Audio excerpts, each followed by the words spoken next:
Hello, and thank you for listening to this Ringside Report Network podcast today. You can find more in-depth, exclusive written content on our website at ringsidereport.net. Before I hand it off to Dave and the team, I want to remind you that we are a listener-supported creator team.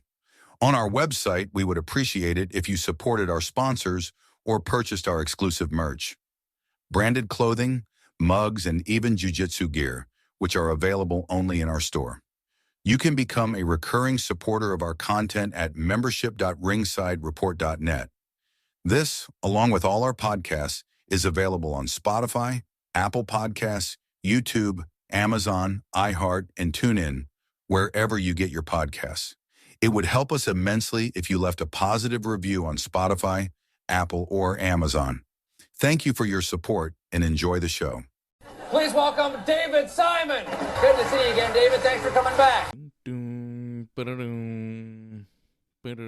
Yes, Zack Ryder returns on SmackDown. War Games teams take in shape, and John Cena wins the Intercontinental Championship for the first time. Wrestling Uncensored is here. We're live. Let's do it.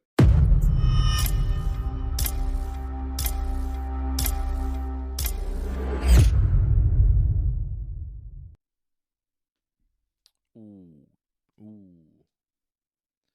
We are here. We are ready. Johnny is here. Johnny is back from another victorious weekend out in Sudbury, Ontario. Congratulations on another big win in the wrestling ring last weekend, Big Johnny.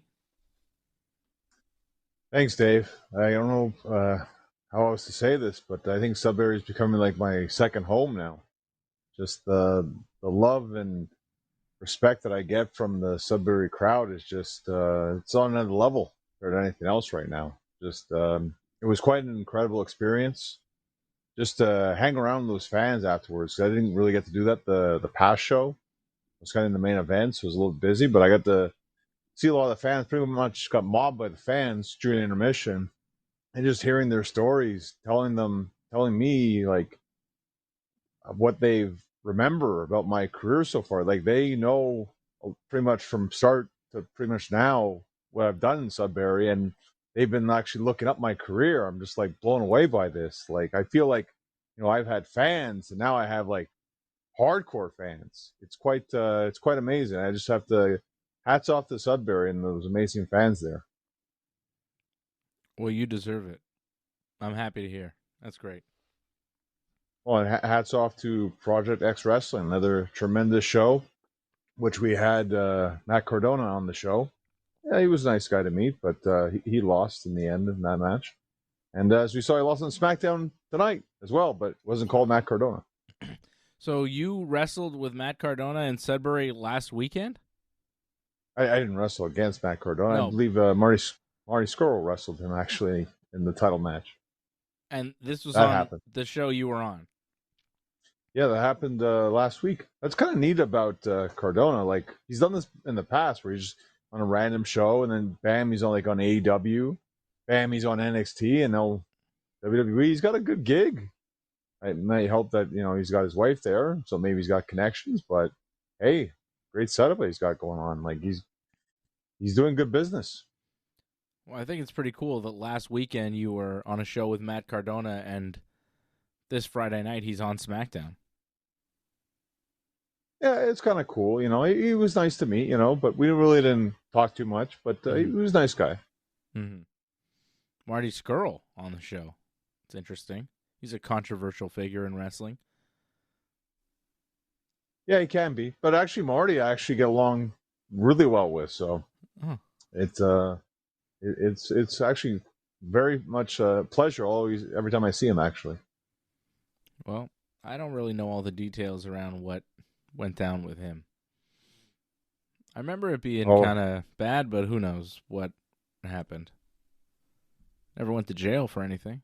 So, right? He didn't, but he kind of got canceled a little bit. Yeah, he got canceled. Other people got canceled. Like, we've seen Bubbles, Trailer Park Boys. He got canceled recently. Yeah, he's canceled for now. We'll see what the courts say. Well, that's cool, John, and you are awesome, and you're a great wrestler, and you deserve all the best things in pro wrestling. Zack Ryder Matt Cardona, also pretty cool. He wrestled on SmackDown tonight. That was maybe the biggest story of SmackDown. I feel like they did a lot of little things, but nothing really big happened. I mean, Cody Rhodes defended the undisputed WWE Championship. I mean, it happened. It wasn't really anything great, but it happened. Kind of stupid, though, because they announced that match is happening with Bronson Reed, and they said, oh, well, Bronson Reed will be in the John Cena tournament. Well, I wonder who's going to win now. Really, they're going to have the WWE champion in the John Cena tournament? Like, if anything, hold that off till Raw. Like, that was just bad booking right there. Yeah. And Bronson Reed wrestles Cody Rhodes in the main event. It ends in a disqualification when Braun Breaker and Logan Paul attack Cody. Kind of a nothing match there. Then the Usos made the save to help Cody. They're setting up War Games. They're setting up Survivor Series, which is coming up in like 3 weeks. But then Drew McIntyre shows up, and he makes it 4-on-3. And they beat up on the Usos, and Bronson Reed hits the tsunami on Cody. And then Drew signs some sort of contract with Paul Heyman to be on the War Games team. The fans were chanting for CM Punk, kind of hoping that Punk would even the odds, but he did not. Yeah, I guess you didn't get the memo that everyone from Raw and SmackDown can be on any show now, so I guess, yeah, he didn't feel like showing up. I heard OTC chants as well as the show went to black, but yeah, no Roman. I didn't expect that, but it'd be nice if Roman's going to be in that War Games, because I feel like it needs some star power. Roman's the perfect guy for that, I think. Plus, I'm thinking it's going to be 5-on-5 usually, no? I think so. Time will tell, but it makes sense. Yeah. I feel like Heyman's squad will have one more person added to it. Yeah.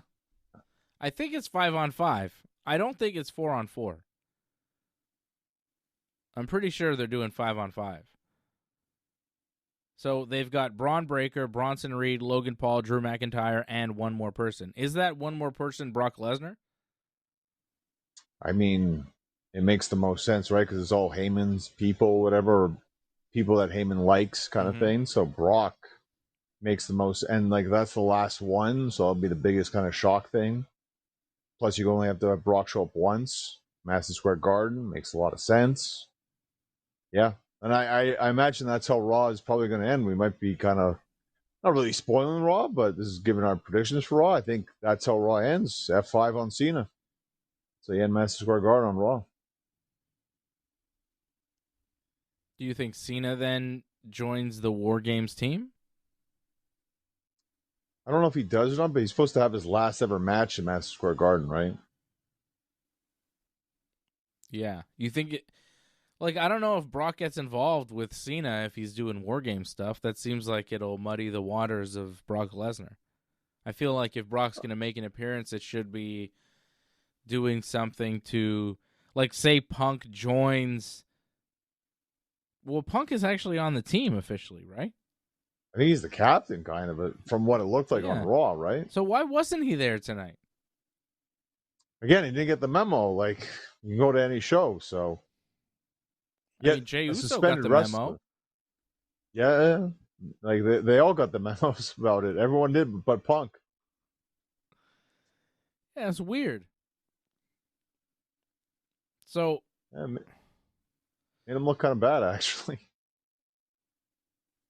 I don't know if Brock Lesnar shows up in Madison Square Garden. Maybe Roman Reigns shows up in Madison Square Garden, because I feel like Roman would be the final member of the babyface team with Cody, Punk, and the Usos. Oh, sure. Yeah, I agree with that. But I feel like, well, that's a good point, though, because Drew, that was the big thing in SmackDown, right? So now you got to give the babyfaces something back and forth. Yeah. Sure. And it works both ways because they're both big stars. It doesn't really matter. I don't think if it's Roman first, then Brock, or Brock. It works either way. So, yeah, you're probably right. Maybe go with Roman instead. But, I mean, I would think if you have Brock, Madison Square Garden, that's when you use him, but maybe not. You got Roman, too. I mean, Roman is a massive star. And you can't go wrong. Brock. I mean, they're only going to have one more episode of Raw after, like, leading into Survivor Series here. It's Oklahoma City on the 24th, because Survivor Series is the 29th. We're like 2 weeks away from this thing. Oh, we got next 2 Saturdays afterwards. We got Full Gear, and then we have Survivor Series. Like, it's all pay-per-views for the next couple Saturdays here. Yeah.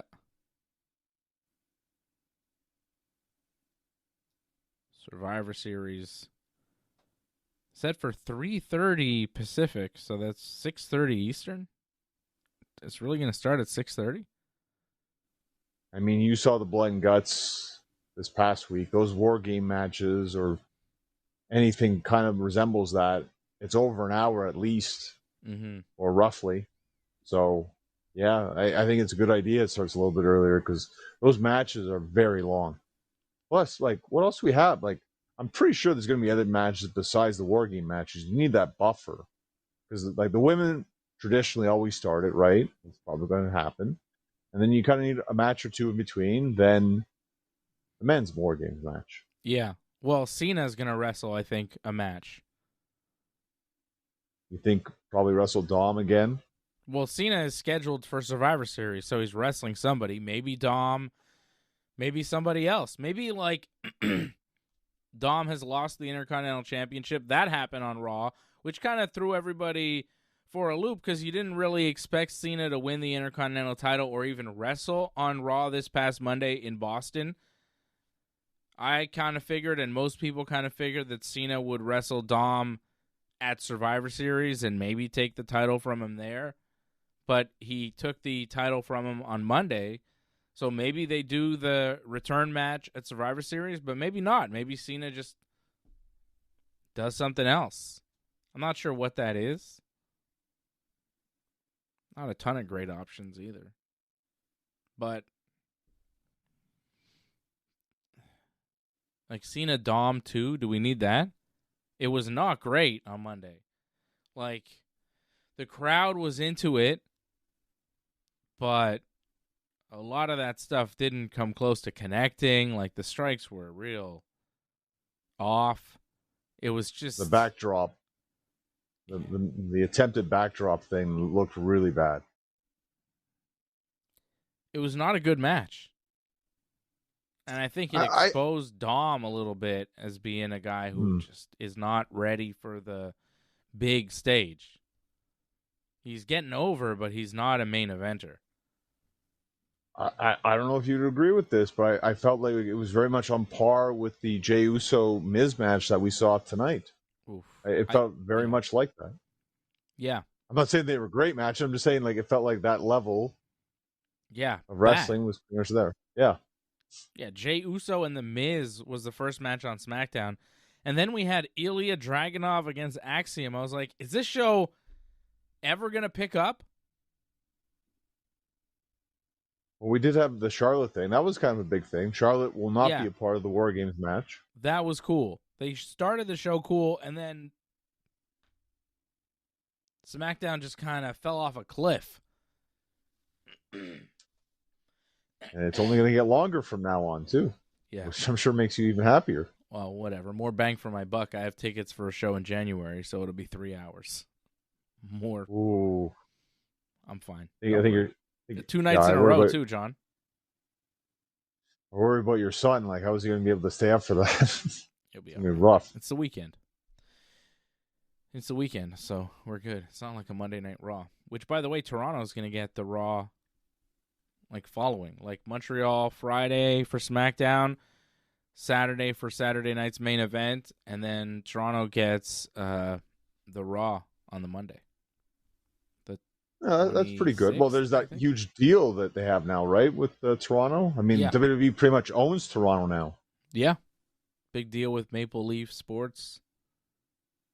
They're supposed to incorporate Toronto sports people on WWE shows when they're there. I guess Maple Leaf sports people, which are who? The Maple Leafs and the Raptors? I want to say Toronto FC as well. Okay. I'm taking a guess on that one. But like not the Jays. No, I don't think it's the Jays, yeah. No, because the Rogers owns the Jays. Which sucks because the only Toronto sports people that I'd like to see on a Monday Night Raw would be like Vlad Guerrero Jr. or there's George Springer watching Monday Night Raw. Like, I would enjoy that. I like that.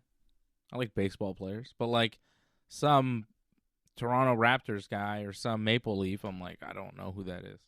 Doesn't do anything for me. So whatever. They signed a deal with the Maple Leaf Sports. They're going to bring a lot of WWE shows to Toronto, which, like, did they need to sign a deal to do that? Because they're going to do that anyways, aren't they?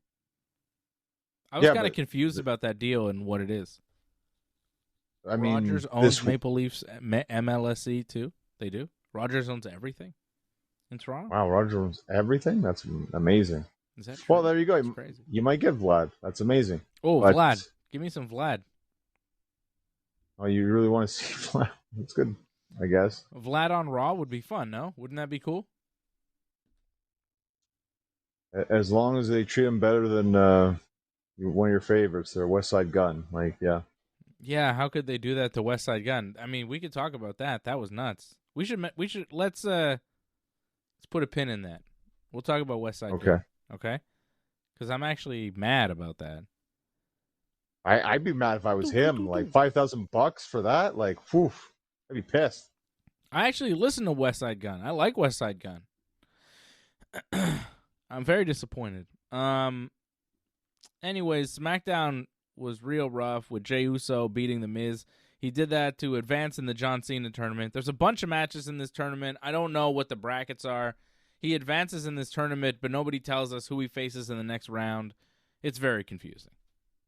I don't think they know who's like going to face who right now. I think they have ideas. I think Gunther's going to win. I think we pretty much have that solidified. I think we're pretty much good on that one.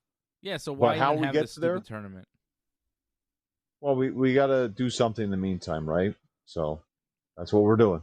Yeah, Build up Gunther's to going to that. wrestle Jevion on Raw. Evans, yeah. Yeah. Javon Evans, yeah. Not sure who That's is. happening. Jevion. He's from NXT. He's like 21. He's kind of like good. Yeah, he's like a rookie sensation kind of thing. He does a lot of cutters, so he shouldn't be on the same show as Randy Orton or Cody. But I think he's very talented. So wait and see. I think Gunther's going to beat him. Yeah. And Gunther's going to win the whole tournament. Yeah. And Solo's probably going to wrestle Joe Henry, one of your favorites. I don't hate him. You say that like I hate him. I heard you guys say last week, like you guys weren't exactly speaking very fondly of Joe Henry last week, so. Well, I don't think, like, I'm not one of these people that's like, woo, he's the best thing ever. I'm like, whatever. I'm not impressed, I need to see a little bit more. I'm not impressed by your performance. I'm impressed that he was able to get to this spot. It's not easy, like, where he is in TNA. Like, people can say what they want about TNA, but it's really hard to get noticed, I feel. But he got noticed. And he made a lot of buzz. Yep. Yeah. I mean, maybe he'll be something, but just so far, I'm just like, yeah, whatever. I'm not going crazy for him. Zack Ryder loses to LA Knight. LA Knight advancing in the John Cena tournament. So he's moving on in that thing. And they open the show with something cool, like you mentioned. Rhea Ripley and Io Sky come in, and they start talking about War Games. And there was a whole thing on Raw this week where Charlotte Flair and Alexa Bliss lost to the Kabuki Warriors. And then Nia Jax and Lash Legend were attacking them, and Rhea Ripley returned with Io Sky, and they made the save, and that set up what you thought was War Games. However, tonight on the show, Rhea and Io are in the ring talking about War Games. Rhea introduces their partners, Charlotte Flair and Alexa Bliss. They come out. Alexa does a little promo about the Kabuki Warriors, and you're like, all right. And then Charlotte gets on the mic, and she's like, Rhea, I don't trust you. I think you're a snake. I don't want to be on your team. Bliss, if you want to do this War Games thing, fine, but I'm not doing it. And then she just left. And you're like, oh, it's Bliss is going to go after her. She's going to bring her back. It's going to lead to something. No, Charlotte just left. And then we went back to commentary. And the women in the ring just left the ring. And that was the end of the segment. I thought it was great. I was like, yeah. That's right, Charlotte. You don't want any part of this. You're above this. You're the queen. She just backed out. Interesting move. Well, I like the fact that she acknowledges that there's history and there's bad blood with Rhea. Yeah. And for good cause, because that's 2 WrestleManias right there. That's a good chunk of their careers right there with those main events. So I can understand that. And, like, there's a lot of rivalry. Like, when people look at the best in WWE in terms of the women's division, they think of Rhea, they think of Charlotte. And Charlotte always wants to be number 1. Obviously, Rhea too. So, yeah, does Charlotte want to just be a part of that team? Doesn't make a lot of sense. So I get it. I think it's good. More people should do that, actually. Yeah. I get it. I think it makes sense. It works. However, it's pretty much what Seth Rollins did last year. And then he wasn't a part of it. I think Charlotte's going to be a part of it. They're going to make something where she's going to have to be a part of it because she's going to get attacked or something, or Alexa's getting beat down. She's going to have to be compelled to make the save. Like, that's the difference in this one, where Seth just, like, walked away and didn't do anything. Charlotte's actually going to do something, I think, and actually still going to be a part of this because they said they still need 2 members. Yeah. So they'll find one. But the missing one, Charlotte's, I think, eventually going to step up. Who will the other one be? I mean, quite a few potential people. Like, apparently Bianca Belair. I don't know if you read about that. Like, I know she's had a tough, like, injury recovery time right now, but apparently she said, her words, that she should be back sometime soon. So I wouldn't be surprised. That'd be huge, I think, if she came back for that. What if Charlotte really isn't in it and Bianca isn't coming back and the other 2 is just Bayley and Lyra Valkyria? I mean, it's okay. It's something. It fills up the void that's there. It could but be that. That's kind of disappointing, to be honest. I don't know about you. I would take Charlotte and Bianca over those 2. No offense to those 2, but you talk about all-star cast. I mean, that you need Charlotte and Bianca, I think. I mean, if you can get Bianca, right? Because, like, that's rough. Broken finger and, like, you're out for almost, like, half a year or maybe more. That's a really bad injury then. I'm not convinced Charlotte's coming back to the team. We saw Alexa Bliss and Io Sky and Rhea Ripley get beat up tonight backstage by Nia, Lash, and the Kabuki Warriors. I don't know. Charlotte wasn't there to help. I'm not sure that she does come back to the team. I think it could be 2 other people. I don't know. But, she might. Like, I'm kind of on the fence. I'm not sure. But then I don't know who the 5th member is. Bianca coming back would be big. Who would be the 5th member on the heel team? They still need another person. Julia? I'm surprised. Yeah, I don't really think so. After they kind of destroyed her last week, I don't think that's going to happen. I'm surprised Becky wasn't already put on the team. Like, I thought Becky for sure was going to be on the team. She's got to deal with Maxine Dupree. But I think that's happening on Monday, right? So that should be done. You would hope. I mean, they're giving Maxine Dupree a lot of matches here. Yeah. I mean, I don't think they're going to give it to her, but they're kind of just making her into something. Like, this is her first big kind of feud, and this is Becky kind of putting her over in that sense. But I think this is as far as this goes. That it ends, I think, on Monday with them. Becky's going to win. Well, Rhea, Io, Bliss, Charlotte, and Bianca would be a pretty great team against Nia, Lash legend, Asuka, Kairi Sane, and Becky Lynch. That'd be pretty great. When you talk about best of the best, that's really the best you could pretty much get, I think, on both sides. Some would argue Tiffany Stratton, but I think this is still very, very good if you have the teams like that. I think you could do, as the other two matches, John Cena versus, as much as I don't like it, probably Dominik Mysterio. It's in San Diego. I mean. Okay. So Ray could be involved in some way, too. I expect it. Yeah. And then also San Diego native Nikki Bella against Stephanie Vaquer for the women's title. Sure. Yeah. I mean, it makes sense after what happened with Nikki and all that. Yeah. I get it. The Nikki turned heel. I saw it coming. Well, I mean, you've kind of been seeing it for a while now. I mean, you said last week as well. And like, I mean, you could feel it. The crowd was always kind of against her no matter what. So it just made the most sense to do this. I just felt like the timing's kind of weird because, like, if she's going to get the title shot right away like that, you kind of should have built Nikki up a bit more. But this is where we're at. We're just going to go right to the title match, it looks like. Yeah. But I think, you don't really have to build her up. It's just, a little heel run for Nikki, and she's not going to win. It's just somebody for Stephanie to beat. She needs an opponent. It's not very credible considering, like, she's lost a bunch of matches. She did this whole, like, I doubt myself kind of thing, and now she's going to get a title shot. Hard to believe in that.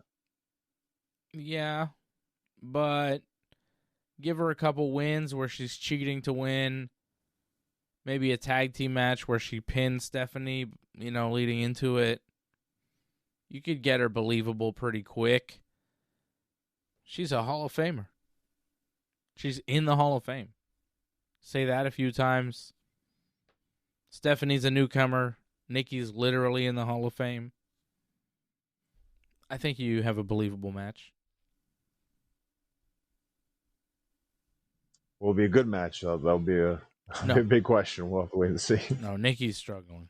She's having trouble. Right? Well, I think her and Becky didn't really work out too well. And Roxanne, there was some hiccups. We'll see how good Stephanie can do it, though. Stephanie's a pretty good wrestler, so we'll see. I mean, I think Nikki can be carried to good matches, so we'll wait and see if Stephanie can do it. Yeah, but I think Stephanie and Nikki probably get a spot at SummerSlam or Survivor Series. Trying to think who else might get a match, but I mean, well, just a couple of those matches in that John Cena tournament. Just get through a couple of those. I guess. But they need matches to eat up TV time, too. Well, they still have more than enough. Like, we're only in the first round still? Yeah, but I think the first round might end Monday or next week. Yeah, Friday, I think. Friday. Next Friday, maybe? So next week it'll end, and then we'll get into this. We could get through this thing pretty quick. I'll tell you who won't be on Survivor Series. Sami Zayn, Shinsuke Nakamura, Rey Fenix, the Motor City Machine Guns, Solo Sikoa, and all his friends, the MFTs. Because Sami did a promo tonight on SmackDown, called out Solo, because he's mad at Solo for some reason. Well, he was U.S. champion, and he had to beat him for the U.S. title, so that's what he did.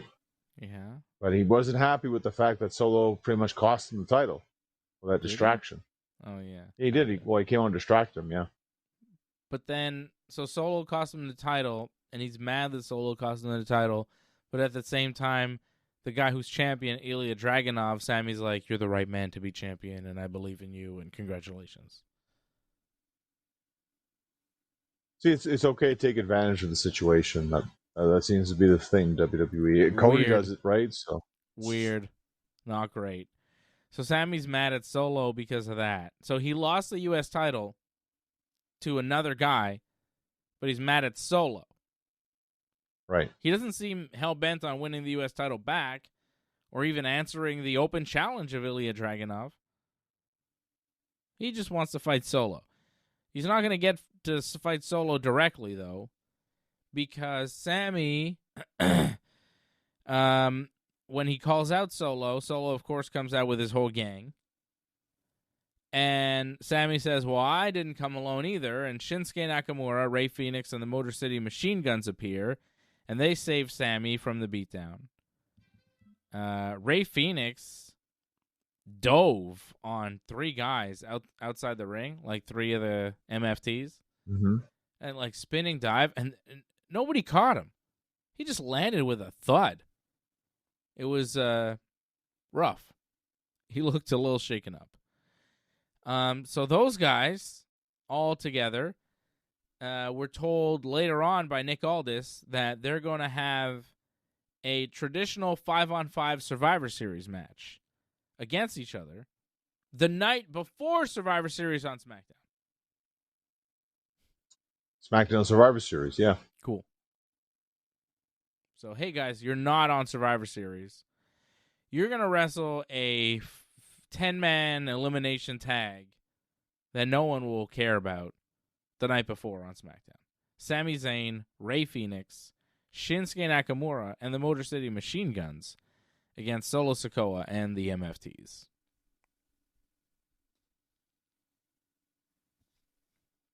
It's a good 40 minutes right there. Yeah, they announced that on SmackDown tonight. And Jade Cargill squashed B-Fab. Just squashed her. Destruction. B-Fab got a little bit of offense in there, though. Not much. I'm not too big on the power bombs, though. Jade's really got to work on her power bombs. They're kind of sloppy. They seem so violent, though. That last one felt like she lost her or something. I don't know, or she didn't know what she was doing. I don't know if you saw that last powerbomb she did. Felt like she lost the handle or something, or she was like, whoa. Yeah. Lost her in the air or something. It was weird. Watch it over. Too much baby oil. Potentially. You know? She's got to watch Wardlow, how he did it, like how he did the roll-throughs and all that with the power bombs. So that's what's going on in WWE world, right? That's what's happening there. For the most part. There's more things happen on Raw, no? I feel like something else happened on Raw. Cena won the Intercontinental title, which was a bit of a surprise. Well, once they announced the match, I was like, oh, he's winning here. That's crazy. I didn't think he'd wrestle. Why was Triple H there to introduce Cena? Did we need that? I think he wanted to do it, so yeah, that's it. He got to be a part of the moment. Right. He got to be part of the moment. He got to get the pop. What else happened? Rusev beat Damian Priest in the John Cena Time Is Now tournament. The Punk got involved with the War Games and everything. That started with the Vision and Logan Paul. Stephanie Vaquer wrestled Raquel Rodriguez, beat her. And then Nikki Bella attacked Stephanie. Sheamus beat Shinsuke Nakamura in the Time Is Now tournament. And Asuka and Kairi became the new women's tag team champions. And then there was Rhea Ripley returning and War Games and all that. Raw. See, that was kind of weird, though, too, though. Like, they seemed all buddy-buddy, Charlotte and Rhea, on Raw. That's but true. By SmackDown, they were not buddy-buddy. Right. Maybe Charlotte remembered. She's like, oh, wait a second. I hate Rhea Ripley. She forgot. Well, it kind of pulled like her dad, like, going to be on Dynamite? No, I'm not going to be on Dynamite. Well, apparently he was in the building briefly, Flair. Ric Flair apparently appeared the crowd. Yeah, he appeared, but then his shoulder was hurting too much, so he had to leave. He was supposed to be involved in some sort of angle on TV. You saw Ricky Steamboat involved in something, and Flair was maybe supposed to be involved in that. It was in Greensboro, North Carolina, Flair country. They brought Flair to the show, but he couldn't do much. Well, because Ricky kind of got physically involved, right? So I think they probably wanted Rick to get physically involved too. But yeah, if he's hurt and at his age, he definitely probably shouldn't be doing anything. Yeah. Ricky the Dragon Steamboat, brother. I want to talk about Blood and Guts. It was pretty crazy. But how about that West Side Gun story? So West Side Gun is a rapper. He talks about WWE in his songs. He names songs after wrestlers and wrestling moves, which I think creatively you should be able to do. But apparently he says he's received cease and desist stuff from WWE, and they've made things difficult for him. And then recently he was at a show and they kicked him out. So he's no longer going to be supporting the WWE, which is nuts because he's a big supporter of pro wrestling. I think he hosts big pro wrestling concert type things. I don't know. I like his music. He's good. I don't know why WWE has to be like that. I understand, apparently they got mad because he has a new album and on the cover was Ted DiBiase, and there was a big picture of Ted DiBiase in Times Square and had nothing to do with WWE. It was for his album, and they, they're mad that they're using WWE images to promote this music, which I guess there's something there, but if they don't own the picture and it's somebody else's image of Ted DiBiase and he's paid the rights, they can't really say anything, even though he's portraying the $1 Million Man character in the picture. It's kind of tough. It's tough. But I think WWE should be more welcoming of, big artists. West Side Gun is not Drake. He's not the biggest artist in the world, but he still has a pretty big following. I'm aware of him. I listen to him. A lot of people like West Side Gun. He's a famous rapper. He does the song for the Hurt Syndicate. We Heard People. That song, that's West Side Gun. It's a good song. He's done a couple of different covers, though, hasn't he, for different wrestlers, if I'm not mistaken? Yeah. He's a big supporter of pro wrestling. He loves pro wrestling. He's a famous rapper. Why would they make life difficult for him? Well, he's making money, and they're not. So that's a big thing. And, like you said, he's also working with the enemy. They're making money. Yeah, but they can make more money. They love more money. Not off him. Well, that's what they have a problem changed the with. album cover. He's changed the album art. Apparently, he changed song titles too, and all that too, as well. Some heels or something. I just feel it's WWE that are it's really bad when you have a decent level celebrity actually paid for their ticket. Yeah. Thousands of dollars for their ticket, and you still kick them out. That's really bad. That's burning the bridge, and that's scorched earth right there. I don't know if you ever come back from that. Yeah. And it just looks really bad from a lot of different angles. There's a racial aspect of it too. They don't, it looks very bad. There was a complaint though. Apparently, it has happened at SummerSlam. That they were in the skybox or something, West Side Gun's crew, and apparently they were sleeping or something, or it didn't seem like they were paying attention. I guess it rubbed people the wrong way. Well, did they pay for the skybox? They probably paid for it. Maybe. But again, I guess, like in wrestling, it's so easy to offend people or rub people the wrong way. Because you know wrestlers or people in wrestling, they're quite weird. And, if you don't follow in line with everything they do, you can easily, see yourself on the wrong side of things. Are you talking about yourself? No, I'm just talking about people that I know in wrestling. I'm like, oh yeah, you don't carry grudges for years and years. You don't carry grudges for years and years over minor, perceived disrespects. Like what are you talking about? You're talking about yourself. I know you, Johnny.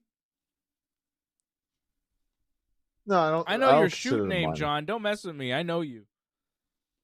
Well, I don't consider it minor, and I'm sure WWE North doesn't. Isn't your last name, okay? How about that? I know things about you. Well, in the archives in the show, but like WWE doesn't consider it minor. I don't consider it minor too. So like that's it. When issues come up, they're gonna speak out, and that's what they've done. And it sucks for West Side Gun because, like you said, I think he's actually helping WWE more than hurting it. But yeah, 100%. So stupid. Hey. If anything, like it makes wrestling seem cool when like cool rappers are rapping about wrestling. Like Tony Khan should take advantage of this and like have West Side Gun like make more appearances and do more songs for them, because like if the WWE wants West Side Gun to be the enemy, embrace them. Take advantage of that. I really hope WWE never hears Action Bronson, because he drops a lot of wrestling references. So many. Well, it's funny. He had a falling out with AEW too, right? So it'd be funny if he actually, yeah, because like there was an issue about the tag match that he wasn't happy with that tag match. Remember he wrestled with Hook? He wasn't happy with that match and how everything went down. So, and that I don't know if you noticed too. Hook has a new song. Yeah, it's not Action Bronson anymore. Yeah, so there was a falling out there. Mm. And going back to last week, you wondered about Jesse Ventura. Jesse Ventura's been released by WWE. What? Yeah. Like that's why you're not going to see him ever again. Like he's gone. Like why? Well, do you remember the cage match? Like what happened? Yeah, he was mad. So, well, yeah, so but that's it. I think that was a big part. Well, also, I think they're not on NBC anymore, so I think they've probably just told him, like, oh, we don't need you anymore. It's not the same anymore. Just the possibility of seeing the body was, like, half the reason I bought a ticket for Saturday night's main event. Come on, brother. Yeah, but, like, you wouldn't have been able to hear him, though. You wouldn't have been able to see him. Still seeing him. That's about it. Seeing him. I don't know if he'd come to Canada, though. I don't know. Well, he's not coming because he doesn't work there anymore, which sucks. I hope that Saturday night's main event show is going to be good. I think it's cool that it's Saturday night's main event. Like, it's a unique show. I've never attended one of them live. I think that's fun. I'm excited. I hope it has, like, a nice old school look and feel. I like that. I imagine it will, and I think it should be a pretty good show because when you think about it, it's the last big show before the Rumble. Yeah. So, and the Rumble will be in Saudi Arabia, right? So it's the last big show in North America that they have. So I expect that it should be pretty decent. The only thing I worry about is you're probably not going to get the big title matches. They're going to save that for the Rumble. Like the Rumble's going to have 4 matches, but it's probably going to have both like big title matches. So you'll probably get the mid-card title matches, I think, on Saturday night's main event. Something. Looks like Jericho's for sure going back to WWE. Do you think there's any chance he returns in Canada or it'll be at the Rumble? I mean, the Rumble, I think, would be a bigger payday, so I'm sure he's hoping it's the Rumble. Because that'll be fantastic for him in terms of money. I mean, it'd be great for you if you get to see him, but I would think the Rumble, just for the more, who's going to be next coming out, and then he comes out, like, this makes sense. That's where a lot of people make their big comebacks at the Rumble. Edge did it. Christian did it. I think bigger question is, does he come back with Judas or break the walls down? It's going to be break the walls down. I agree. What did Zack Ryder come out to? You know? Yeah, I mean, he was Zack Ryder. He wasn't even Matt Cardona. Exactly. And he was Matt Cardona in NXT like a few weeks ago. They mentioned that too. It was some other name or whatever. Like, yeah. So weird. That's weird. That's a weird one. Like NXT and SmackDown are two different places. It's not the same company, and when you appear for one, you have one name. You appear for another, you have a different name. You're not the same person. What a weird world is wrestling. It makes me think that maybe they weren't 100% sure of who they were going to have, actually. That they had the mystery and like, well, we'll find out when we get there kind of thing. And then when they got there, like, well, we don't really have maybe who we wanted, so we'll just go with this because, oh, he's around. We can get him. He's available. He wants to do it. Do it. Yes. He is willing to do the job for LA Knight on a Friday night in Albany. Who can we get Friday night in Albany to lose to LA Knight? How about Zack Ryder? Okay. Sure. See, that was big by WWE, though. They don't usually do that, where they just bring in a random indie guy. Yeah. So, I mean, he's a bit more than that, but still, like, WWE rarely does something like that. So that's actually a bit of a step forward for them to actually do that. Was it a one-time thing? We'll wait and see. I mean, he did the NXT thing not too long ago, but still, there was no follow-up to that. So, yeah. Is it like an AJ Lee situation where you think maybe there's more and then there never is? What happened there? Yeah, I thought AJ Lee was supposed to be part of the War Games. Hopefully he still is, but wait and see. Oh, maybe. Like, maybe she'll be... Like, maybe Charlotte isn't going to be there because they needed a spot for AJ. I wouldn't mind that. Just the fact that we get to see her more because we saw her once, really. That was it. Yeah. Yeah, it's weird. That kind of match... I expected to see her again, and then she had that one tag match with Punk against Seth and Becky, and that was it. It was months ago. Well, I think to be fair, though, that I think the Seth injury may have changed a lot of things, so... Yeah, that makes sense. But maybe AJ's going to be on this War Games. She should. So we'll see. Brock Lesnar on the men's team? I mean, that makes sense, right? I think it's a slam dunk. Yeah. Like, it has to be him. That's cool. That means Brock, I mean, he'll probably be the last guy to enter in the match. Probably, yeah. He'll still have to wrestle longer than usual. I mean, it's War Games. It's just brawling, really. It's not really still, wrestling. He'll still have to be involved in a wrestling match for longer than he normally is. He'll survive. Like, there's so much going on that he doesn't have to do too much. Mm-hmm. Well, he won't be lighting anybody on fire, that's for sure. WWE doesn't do that. You got to leave that to it won't be blood and guts. Yeah, it won't be anything like blood and guts that we saw. Men or women. It won't be anything like that. No. AEW did their version of War Games this week on Dynamite, and it was blood and guts, and it was bloody. I didn't see any guts. I saw some butts. Blood and butts. I mean, the women's match was blood and butts. I think some broken faces, too, if I'm not mistaken. Quite a bit of blood. Yeah, a lot of blood. Yeah, a lot of blading. Well, there's also like when I think it was Megan Bain like threw the chair at Jamie Hayter, who had like the trash kettle in over her face.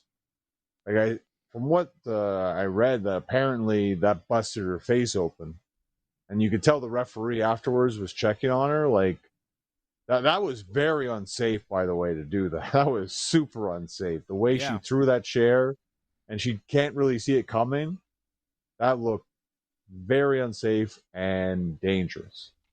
There was a lot of dangerous stuff, a lot of sloppy stuff. It was a mixed bag. It was a very long match. The women's Blood and Guts started off with Sky Blue and Willow Nightingale.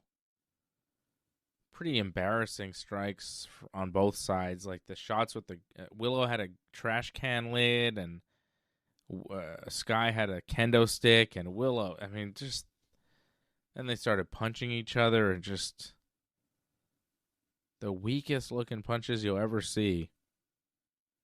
Well, I saw Logan Paul with some bad punches tonight. Yeah, he's not great either. Willow kind of tossed Sky into the cage and then gave her a pounce. And then Sky went down for a while, and you're like, why is she down for so long while Willow is posing?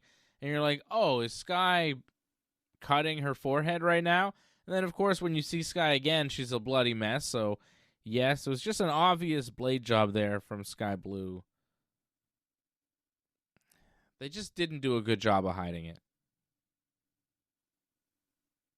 She bled a lot. Like I felt like she had a crimson mask like the whole match, which is very impressive because that match is close to an hour long.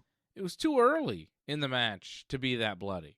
Like, save it for later when, you know, things have happened, when you want to build more drama. If you bleed early, you're like, okay, guess there's going to be a lot of blood in this match because she's bleeding already.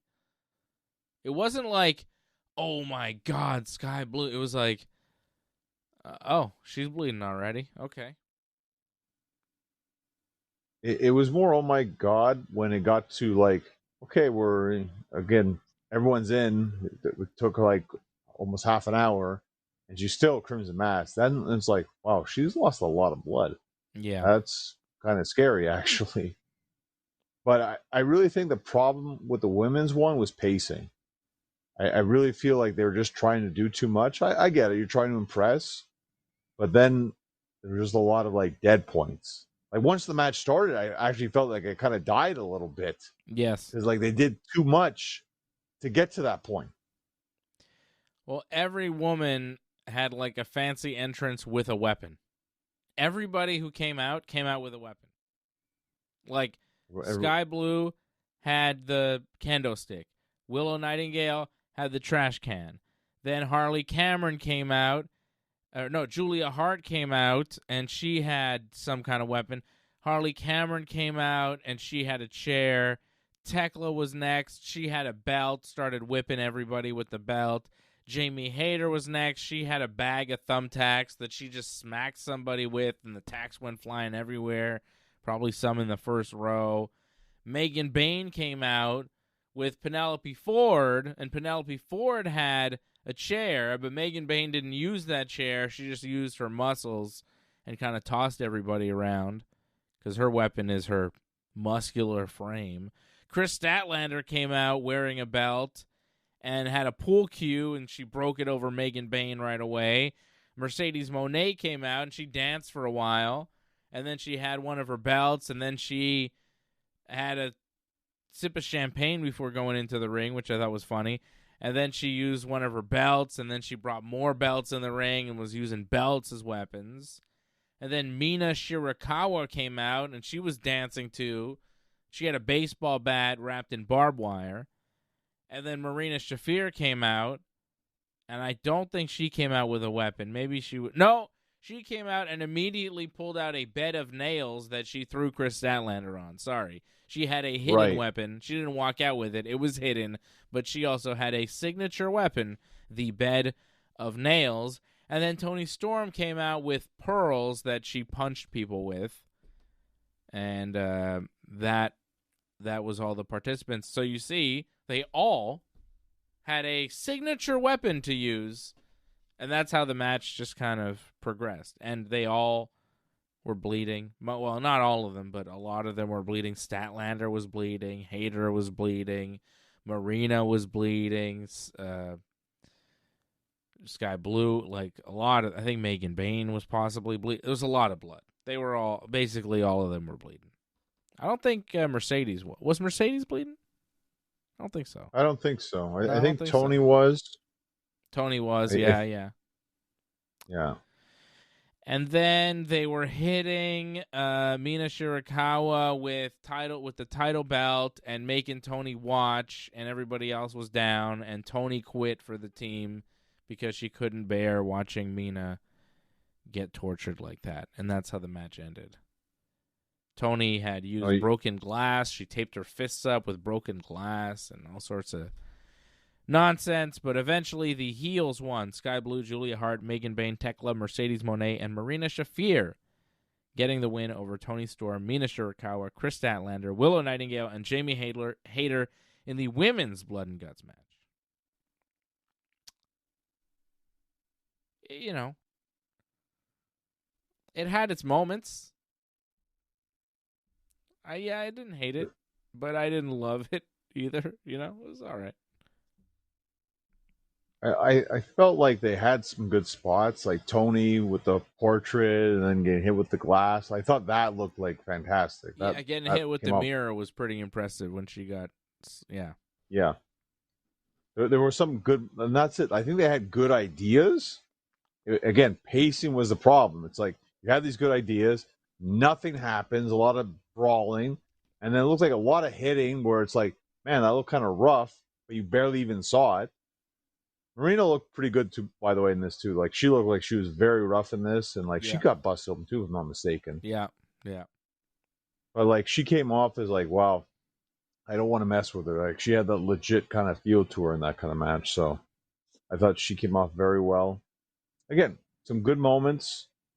You could tell though, like when they went up top of the cage, like they weren't going to actually do anything too crazy, and it's best they didn't do anything too crazy because like that was for later. Yeah, top of the cage crazy though. What really happened? Nothing really happened because like they said that for later. I think like. But what did the men do? Top of the cage crazy. Mark Briscoe and Wheeler, yeah. They did a bunch of stuff up top. Well, they fought on top of the cage, but nobody got tossed off the cage or anything. Then the whole Darby thing, like that wasn't really on the cage. Yeah. Well, yeah. That was really the big difference, I think, between the men's and the women's, that the men's had Darby in it. So that was a huge difference. Yeah, well, Darby is the MVP. He's the man. He's the Aaron Judge of AEW. MVP, baby. Darby Allin came into Blood and Guts with a skateboard with thumbtacks. He was the first guy for his team. They were up against Wheeler Yuta. And then Daniel Garcia was out next. And Mark Briscoe. No, Orange Cassidy was out next. And then, so the babyfaces had the advantage in this one. And then it was Daniel Garcia. And then Mark Briscoe was supposed to come out, but he was like attacked by the Death Riders backstage. So there was like, maybe he wasn't going to be in the match. Roderick Strong takes his spot. He enters the match. Claudio Castagnoli was next. Then Kyle O'Reilly. Then Jon Moxley. Moxley came out with a fork and just started stabbing people in the head with the fork.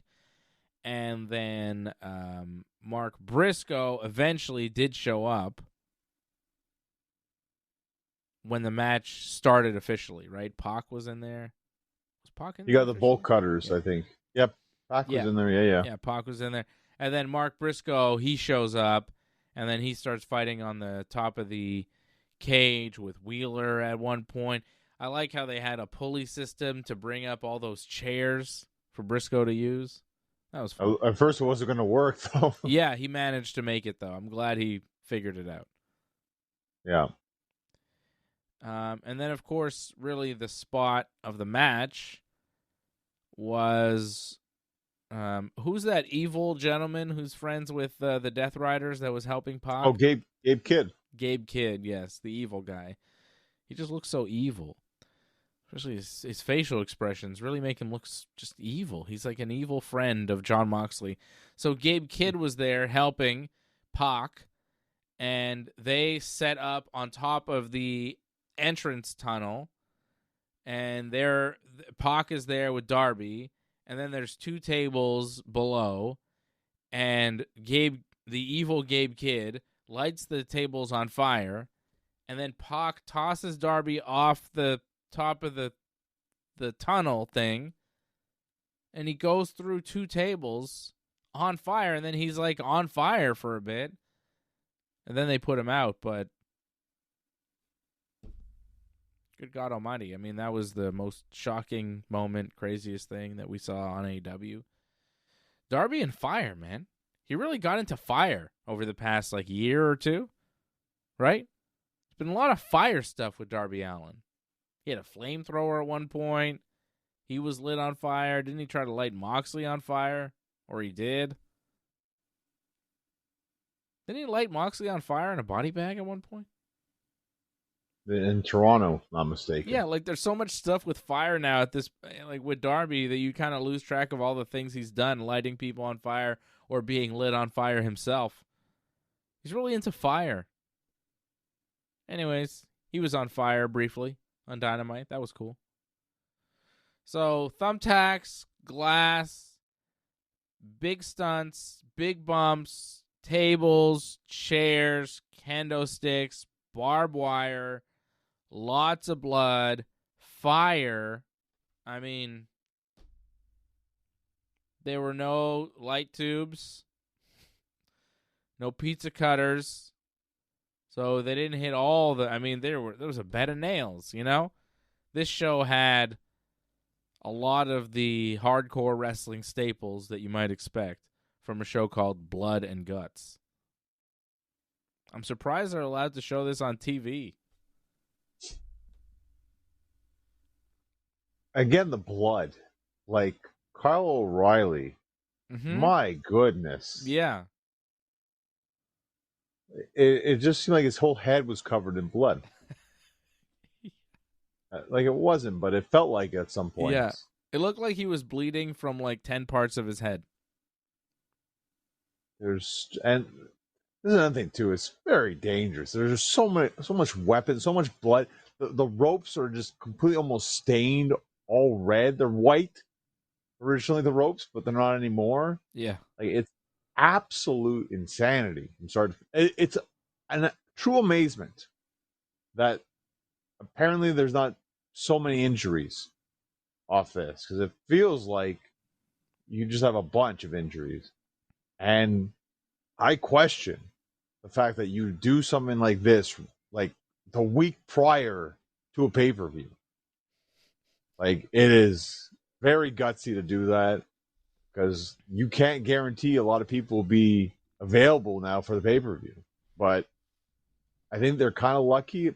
Maybe more towards the women, that they're a little unfortunate, especially going in. Apparently, a bunch were injured going into that. Yeah. But then for the men to survive that, or for what we could tell, they survived. They're okay with whatever that is, right? We'll see, but it's amazing. I have to say though, that finish, the way that all went down with Moxley and O'Reilly. Yeah. I was very impressed by that. I'm like, wow, I did not see that coming, the way they did the counters back and forth like that, and O'Reilly got the win. I'm like, that was good, because I didn't see it coming.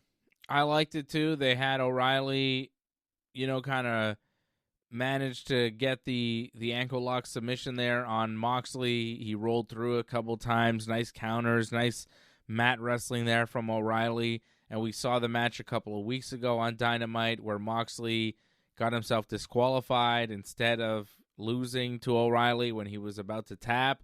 And now here in the Blood and Guts, where it's either submission or, you say a verbal submission, it's the only way to lose. Moxley gives up here finally when he had nowhere else to go, loses to Kyle O'Reilly. So I thought it was a really good story told for the finish. Really good. I thought the men's match was pretty damn good. A little crazy, but yeah, why not? Go crazy. Yeah. I don't know if personally I'd ever want to do a match like that. Like that to me, it just seems that it takes years off your life, not just your career. Yeah, in a match like that. But again, kudos to them. It's amazing what they pulled off in that match, and just to me, it just shows you like they really love this because like wow, they put their bodies on the line in that match. Like every single one of the men and women, like that's incredible to do something like that because that's rough. That is a rough just on Wednesday to do that. Yeah, just a random Wednesday night TV. Well, you mentioned AEW Full Gear, and we're going to do a deep dive preview on that one next week, Johnny. But, you know, not many people that were in the Blood and Guts matches are actually currently booked for Full Gear. Most of the people that were in that match do not have anything scheduled for Full Gear, so maybe, you know, they won't have to wrestle next week on the pay-per-view and deliver like a pay-per-view quality match. Mark Briscoe will. He wrestles Kyle Fletcher for the TNT title in a no DQ match, which is bound to be nuts. So Mark Briscoe is going to be banged up.